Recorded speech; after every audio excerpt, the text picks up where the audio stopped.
Assalamualaikum warahmatullahi wabarakatuh. Perkenalkan, nama saya Novia Putri Haryanto.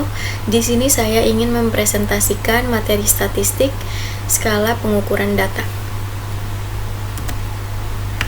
Yang pertama yaitu ada skala dan pengukuran. Secara garis besar, skala bisa diartikan suatu titik atau garis yang berderet dan mempunyai jarak sama dan dapat digunakan dalam mengukur tingkatan tertentu. Skala menjadi suatu prosedur dalam memberikan angka dan simbol pada beberapa ciri dari suatu objek tertentu. Sedangkan pengukuran sendiri artinya suatu proses yang bersifat deduktif di mana seorang peneliti awalnya bersifat konstruk, ide, maupun konsep, kemudian mampu menyusun alat ukur dengan mengamati secara empiris. Proses pengukuran dibagi menjadi dua, yaitu konseptualisasi dan operasionalisasi. Prinsip pengukuran itu sendiri dibagi menjadi dua prinsip, yaitu prinsip eksklusif dan prinsip ekaustif. Prinsip eksklusif artinya kasus tidak memiliki nilai dalam kategori tertentu lebih dari satu variabel yang sama. Sedangkan ekaustif artinya nilai atau kategori dapat tersedia dalam variabel yang mencangkup dari setiap kasus. Ada tiga kunci utama yang dibutuhkan dalam memberikan suatu definisi terhadap konsep pengukuran, yaitu ada angka, aturan, dan penetapan. Dalam hal ini dikatakan pengukuran itu baik jika pengukuran tersebut memiliki sifat isomorfisme secara nyata, artinya ada kesamaan yang erat antara realitas sosial yang akan diteliti terhadap nilai yang diperoleh setelah dilakukan pengukuran. Yang kedua yaitu ada skala pengukuran. Skala pengukuran adalah suatu aturan yang digunakan dalam mengkuantifikasikan jenis data dalam suatu pengamatan variabel. Ini menjadi penting karena perbedaan jenis data berpengaruh dalam memilih uji dan alat dalam statistik. Jika ada hasil yang tidak sesuai, yaitu antara skala pengukuran terhadap alat uji statistik yang digunakan dalam penelitian, maka akan dihasilkan kesimpulan yang bias. Yang pertama yaitu ada skala nominal. Skala nominal adalah memungkinkan untuk peneliti dapat menempatkan subjek dari beberapa kategori atau kelompok tertentu. Yang kedua yaitu ada skala ordinal. Skala ordinal adalah suatu pengukuran yang tidak hanya mengkategorikan variabel dengan menunjukkan perbedaan antara berbagai kategori, tetapi harus mengurutkan ke beberapa cara. Yang selanjutnya, yang ketiga, yaitu ada skala interval. Skala interval adalah skala yang dapat menentukan suatu perbedaan urutan maupun suatu kesamaan besaran perbedaan dalam variabel tertentu. Yang keempat, yaitu ada skala rasio. Skala rasio adalah suatu skala pengukur serta dapat dibandingkan. Yang selanjutnya itu ada yang pertama yaitu adalah untuk variabel yang bersifat kualitatif semestinya harus selalu diukur menggunakan skala nominal. Hal ini karena interpretasi kuantitatif tidak bisa dilakukan pada skala jenis ini. Yang kedua yaitu untuk skala ordinal. Skala interval maupun skala rasio merupakan skala yang sesuai untuk variabel kuantitatif. Tetapi setiap skala tersebut mempunyai variasi dalam derajat penggambaran besaran suatu variabel tersebut. Yang ketiga yaitu untuk skala ordinal sendiri memiliki paling sedikit informasi. Hal ini dikarenakan ordinal hanya menunjukkan suatu peringkat dari kategori tertentu. Yang keempat yaitu untuk skala interval yang bisa digunakan untuk menetapkan jarak antara dua kategori, namun letak titik awal dari skala ini tidak diketahui. Yang kelima yaitu ada skala rasio, merupakan skala variabel yang bersifat kuantitatif yang paling informatif.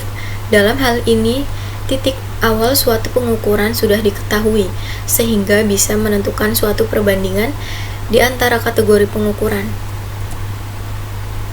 Bisa ditarik kesimpulan bahwa skala pengukuran variabel menjadi sangat penting dalam menentukan statistik uji yang sesuai. Untuk skala nominal dan skala ordinal hanya bisa digunakan dalam uji statistik non-parametrik. Sedangkan untuk skala interval dan skala rasio bisa digunakan dalam statistik parametrik. Ada beberapa macam skala pengukuran untuk alat instrumen dalam angket atau kuesioner melalui pendekatan. Yang pertama yaitu ada skala Likert. Untuk skala Likert ini digunakan untuk mengukur persepsi. sikap maupun pendapat seseorang mengenai fenomena sosial yang akan diteliti. Dalam skala Likert sendiri, variabel yang akan diukur harus dijabarkan melalui beberapa indikator variabel. Yang kedua yaitu ada skala Goodman dan tidak, atau benar dan salah. Dalam hal ini dengan menggunakan skala Goodman, maka data yang diperoleh merupakan data interval atau data rasio dikotomi. Dalam hal ini adalah dua alternatif.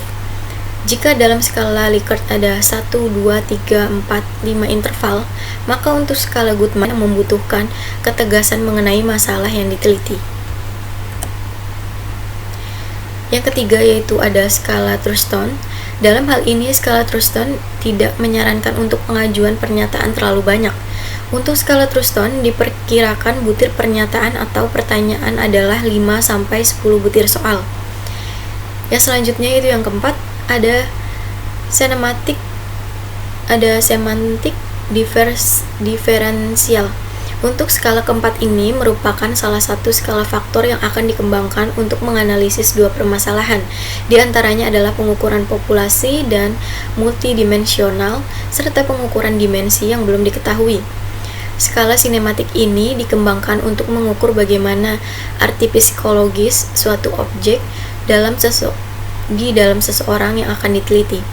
Skala ini didasarkan dalam proporsi di mana suatu objek mempunyai berbagai dimensi, lebih dari satu pengertian konotatif yang berada dalam ruangan multidimensi. Dalam skala ini akan dibuat metode dengan menempatkan skala bipolar, artinya penelitian dapat titik ekstrim yang berlawanan. Di antara titik ekstrim ini biasanya didapati 5 atau 7 butir, di mana responden menilai suatu konsep pada setiap butir skala. Data yang diperoleh dalam skala sinematik ini adalah berupa data interval dan biasanya digunakan untuk mengukur karakteristik atau sikap yang dimiliki oleh seseorang yang akan diteliti. Yang ketiga yaitu ada perbandingan data. Dalam membandingkan sesuatu biasanya dilakukan dengan pembagian atau pengukuran atau pengurangan. Tidak terkecuali dalam membandingkan sebuah data. Dalam hal ini, pengurangan bisa menghasilkan angka yang absolut dengan menunjukkan perbedaan dari dua angka. Ini bisa diterapkan dalam skala interval maupun dalam skala rasio. Pada perbandingan datanya akan dibahas mengenai ukuran relatif, yaitu sebagai hasil dari suatu perbandingan dengan dua skala pengukuran. Yang pertama, rasio merupakan suatu ukuran. Dalam hal ini membandingkan jenis yang seringkali digunakan dalam perbandingan antara dua kelompok data. Yang kedua itu ada proporsi. Proporsi merupakan bentuk khusus dari suatu skala rasio.